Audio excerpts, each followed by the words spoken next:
So back during the Nazi era, this was in 1943, right? I mean, you know, the war was on. And Sophie Scholl's brother was a medical student, and he had been off to the front and then back to medical school and back and forth.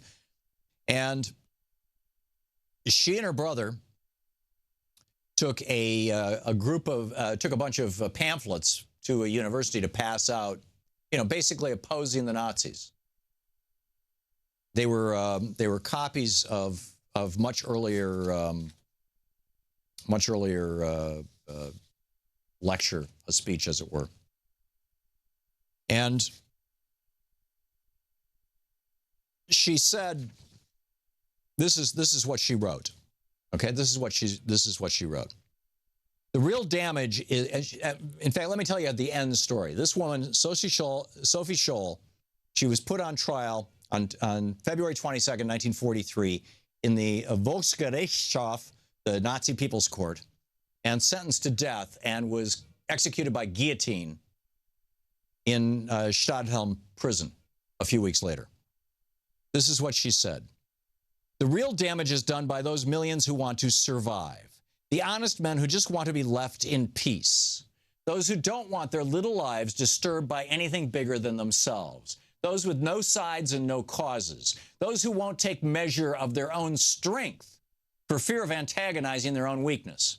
Those who don't like to make waves or enemies. Those for whom freedom, honor, truth, and principles are only in literature.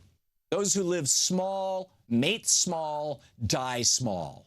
It's the reductionist approach to life. If you keep it small, you keep it under control. If you don't make any noise, the boogeyman won't find you. But it's all an illusion because they die too. Those people who roll up their spirits into tiny little balls so as to be safe. Safe? From what? Life is always on the edge of death. Narrow streets lead to the same place as wide avenues, and a little candle burns itself out just like a flaming torch does. I choose my own way to burn. That was Sophie Scholl. And now this Trump comes out and tweets about Saturday Night Live. Unwatchable. Alec Baldwin, you know, couldn't get any worse. And this brilliant woman, Danielle Moscato, she's Jesus effing Christ, real Donald Trump. You are the president-elect. Pick your effing battles, man. You're embarrassing yourself. Baldwin's impression isn't sad. You know what's sad? In 7 weeks, you'll be responsible for 330 million lives, and you can't think of anything better to do than tweet about a comedy show?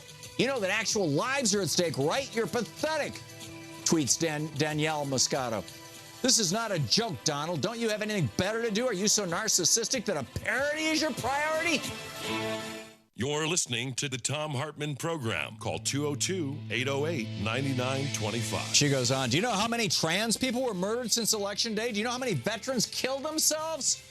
And it goes on and on.